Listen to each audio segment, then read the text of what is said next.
Sponsored by PCBWay. Hey, this is Julius. Many of you asked for part 2, so here it is.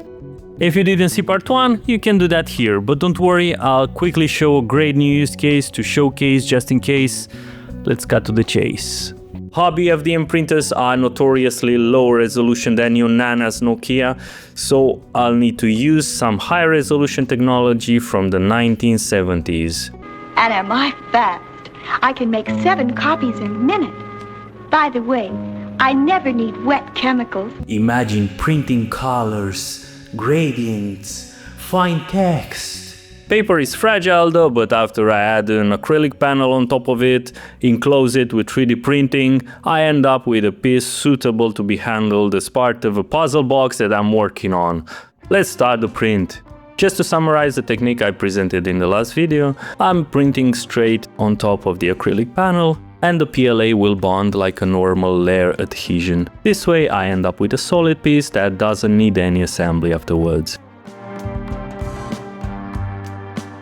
This turned out great and the aesthetic is pretty unique. Now I need to clean up these glue spots, and for that, yep, I'm gonna put it straight under the tap. Oh, don't worry about the paper, the water is not gonna get in there. Let's now go back in time and see another experiment with the whole process. Many of the Reddit community members asked, what about TPU? Well, that makes perfect sense, so I designed a nice box with TPU hinges and a transparent acrylic lid. Very convenient to quickly see what's inside. Oh, yeah, ignore the reality for a bit. That frosted piece is what I had handy. Looks cool though. Also, I haven't decided yet, but I think the frosting is working against me really.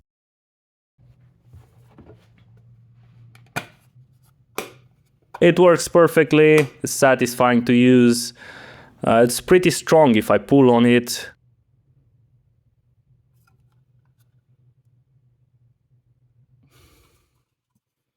But the flexibility allows for progressive peeling. And yeah, this happens. It would have been too easy really, I didn't have my hopes that high. So I'm running some more tests. I want to make the nozzle dig a little bit into the panel to force a better bond. Well, except the extruder can't push the TPU because the nozzle is obstructed and it clogs and it turns into a bit of a nightmare. I did that twice and yeah, that's repeatable, it was not an error. And even what did print is not sticking that well, I can peel it with my nail. A takeaway from this test is that scoring the surface beforehand seems to somewhat help. Let's take a detour. A lot of you also asked about PETG. Well, let's see. In the meantime, I also procure some clear acrylic, by the way. I'm setting up the print my usual technique, a fence to register and hold the acrylic panel in place, and a handle in midair. Oh, in the previous video, I also learned how to properly export them together. I need to thank to you guys for that. Another lesson learned, higher infill ratio. Don't forget the Z-hopping and start the print. But then this happened and I didn't notice it right away. Another lesson learned, high ratio gyroid infill is a jiggly mess and should be avoided. The bonding was also rather elusive and I think that the first layer trying to bridge is not helping. Also, I rushed it and didn't change the nozzle temperature and printed cold. With these new lessons learned, I'll go to full perimeters now and start another one. Off the camera changes, a slimmer handle to reduce the warp pulling on the edges given the dense print, and I also reduce the fan power on the bonding layer manually while printing. The moment of truth, nope. This was weaker than the bed adhesion. It's so weak that I don't feel like doing further tests on PETG. It's a verdict, no match. I need to re-establish the baseline now though, so let's revisit PLA. Significantly better than PETG, but clearly not what I got in the previous video. What's going on? Did I just get lucky that time and I assumed it's generally applicable? But lucky in what way? Was the acrylic different? I have no idea how to determine that. I'm going back to that particular filament for a sanity check and... Interesting, it was the filament.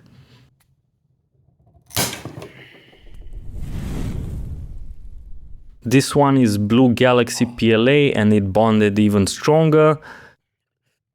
Even stronger. Even stronger. And I can't even blame the PLA Plus because it did better than one PLA and worse than other PLA. I would love if someone could make some light in the comment section on what's going on here. I'm compelled to think that it's something in the formulation of the PLAs, but I'd love to understand even at a higher level the chemistry behind. If you know, please spare a minute and help. Alright, great. With this newly acquired information, I can go back to the box and lid, and I've decided to use this blue PLA as an interface layer between the acrylic and the TPU. It will hopefully be better at diplomacy than our world politicians today and unite the two. Let's go in the slicer for a bit. The first thing I did is add the blue layer that's gonna bridge the two other materials, and then comes the TPU layer. Well, that's an issue right there. Those lines go straight on the bendy part and they'll break apart. So because I don't want everything to be full perimeters, I added two modifier boxes, one on the bottom to keep everything neat and not work over time, and one on top to give more strength to the bendy part. I'm also adding a stiffener on the top in the hope that the hinge will not peel so easily anymore.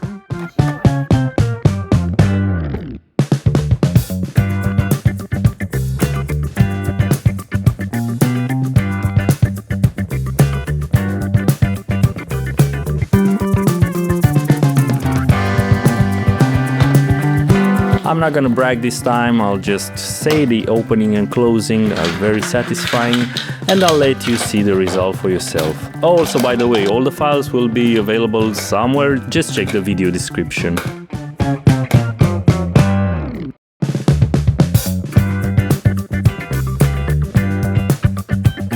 This is way beyond normal use. It looks like the weakest point was my printer struggling a bit to print TPU, because the TPU layers are the ones that failed actually. And it's also much more resistant to peeling. Under normal use, these boxes will do just fine. I'm happy with the result. One final experiment, I'm curious how Filament would print on top of a transparent resin print.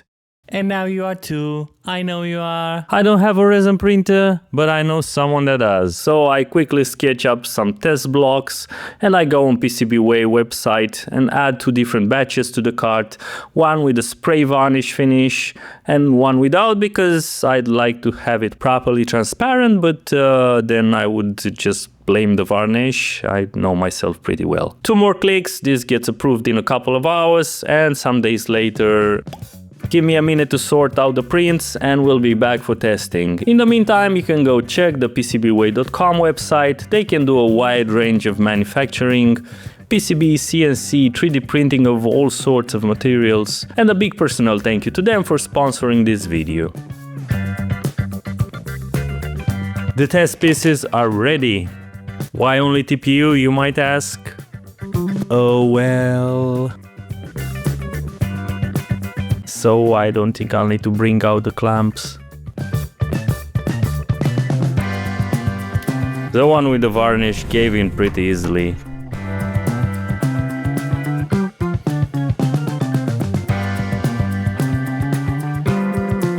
But I was wrong about the matte finish one. Nothing to write home about though. It's an interesting result, definitely useful to know. This was definitely a fun one, and I'm already thinking of a part 3, so let's recap the findings for this one.